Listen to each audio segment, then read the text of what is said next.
मुझे लगता है कि शायद उबर शुगर में एक थोड़ी तेजी नजर आ रही थी, क्यों यहाँ पर लगता है कि आज थोड़ी साइडवेज मूव है, लेकिन पता नहीं, मुझे ध्यान नहीं आता क्योंकि काफी बढ़ भी चुके हैं। द्वारके शुगर में जैसे गैप अप ऊपर खुला है, यहाँ पर ट्रेड नहीं बनता जैसे कि, लेकिन है शुगर स्टॉक्स अप, लेकिन लोअर लेवल्स पर। अच्छा गाबा साहब, इंडियन होटल का स्टॉक आप निकाल के रखें और कंपनी का मैनेजमेंट हमारे साथ जुड़ रहा है। नतीजे में फटाफट हमारे दर्शकों को बता देती हूँ। प्रॉफिट में हमने देखा है इस क्वार्टर में 37% की गिरावट आई है। रेवेन्यू में 14.5% तक का नुकसान देखने को मिला और मार्जिन 19.6% पर आए। और कोविड का इम्पैक्ट भी Q4 में कंपनी के बिजनेस पर जरूर नजर आया है। इसी पर आगे डिटेल लेते हैं, आउटलुक क्या बन रहा है इस पर बात करेंगे। चटवाल साहब हमारे साथ जुड़ गए हैं। सर गुड आफ्टरनून, स्वागत है आपका CNBC आवाज पर। पिछली बारी जब आपसे चर्चा हुई थी, बस कोरोना वायरस की शुरुआत ही हो रही थी और ग्लोबल मार्केट्स पर ज्यादा इम्पैक्ट आ रहा था, लेकिन हम फुल फ्लेजेड तौर पर इसका असर भारत में देख चुके हैं। तो चौथी तिमाही में इसका कितना असर आपके बिजनेस पर पड़ा है, अगर उसका आप खुलासा कर सके। Thank you. ये जो कोरोना का जो असर है ये एग्जैक्टली मार्च से शुरू हुआ था। स्लो डाउन थोड़ा मिडिल ऑफ फरवरी से, बट पूरे 3 महीने हो गए आज। 10th of मार्च से इसने काफी तेजी पकड़ी और उसके बाद 15, 16, 17 मार्च के आसपास बिल्कुल एकदम बुरी तरह से गिरा और उसके बाद जनता कर्फ्यू फॉलोड बाय लॉकडाउन 22 और 24 मार्च के बाद बिजनेस एकदम स्टैंड स्टिल पे आ गया कंप्लीटली। तो जैसे आपने बोला एग्जैक्टली उतना ही फर्क पड़ा, खासकर हमारी इंडस्ट्री में 3 महीने जो है इंडिया में स्पेशली बहुत इंपॉर्टेंट है। That is November, December and March. तो almost 40% of the quarterly result जो है हमारा 4th क्वार्टर का is based on the performance in March, sometimes even 50%. तो दैट इज बिकॉज मार्च में 31 दिन होते हैं, फरवरी में 28 दिन होते हैं। न्यू ईयर के बाद जब बिजनेस नया शुरू होता है तो 10, 11, 12 जनवरी तक टाइम निकल जाता है।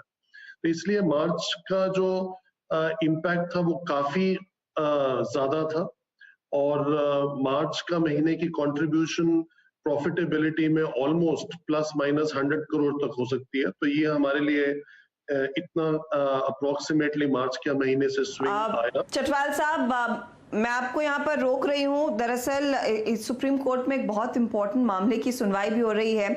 उस पर एक अपडेट आ रहा है जहाँ पर ये कहा गया है कि इस समय आप सुप्रीम कोर्ट ने कहा है कि इनका जजमेंट PSUs पर साइलेंट था, वहां पर कोई एक इशू नहीं देखने को मिला था। जो भी ऑथराइज डिमांड, किसने ये डिमांड रेज की थी PSUs के खिलाफ, ये इनफैक्ट सुप्रीम कोर्ट की ओर से बयान आया है और ये एक पॉजिटिव है गेल के लिए, GNFC ऑयल इंडिया जैसी कंपनियों के लिए, उस पर नजरें होनी चाहिए। दूसरी तरफ एक और चीज़ आप ध्यान दीजिए कि सीनियर एडवोकेट अरविंद दातार टाटा ग्रुप के लिए अपीयर हुए हैं। उन्होंने कहा है कि इस केस को इस समय एडजर्न कर देना चाहिए और 1 वीक का रिस्पांस वो चाहते हैं इस पर्टिकुलर मामले में। देखिए अलग अलग यहाँ पर बयान आ रहे हैं। तो AGR ड्यूज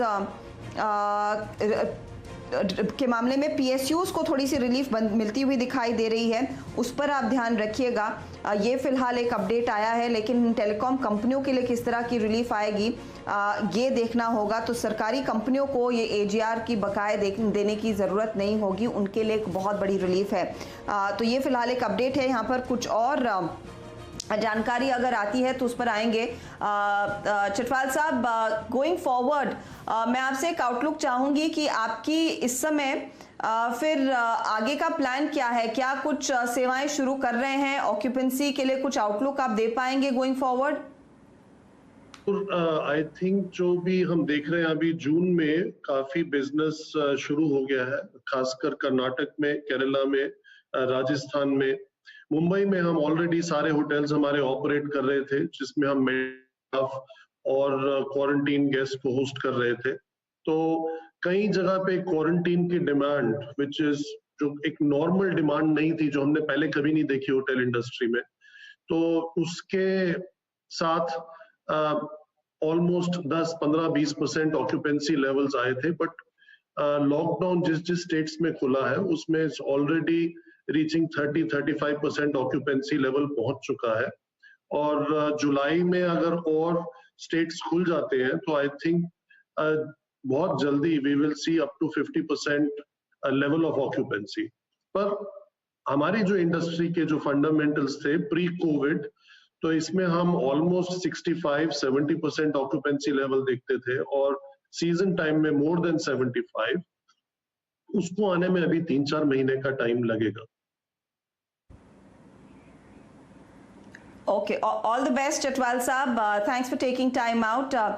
फोकस वापस टेलीकॉम कंपनियों पर और एजीआर का जो मामला इस समय सुप्रीम कोर्ट में जिसकी सुनवाई हो रही है, सरकारी कंपनियों को राहत मिली है शैल, अब बस इंतजार यही रहेगा कि टेलीकॉम कंपनियों को क्या जज साहब कुछ राहत देते हैं या नहीं।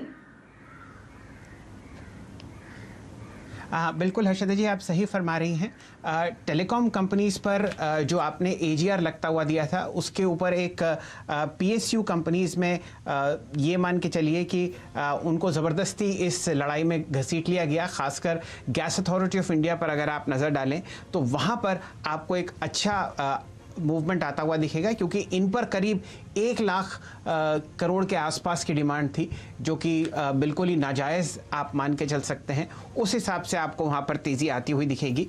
और साथ ही साथ अगर आप और स्टॉक्स पे ध्यान डालें जो इसी ब्रैकेट में थे, उसमें भी आपको बहुत अच्छा मूवमेंट आता हुआ दिखेगा।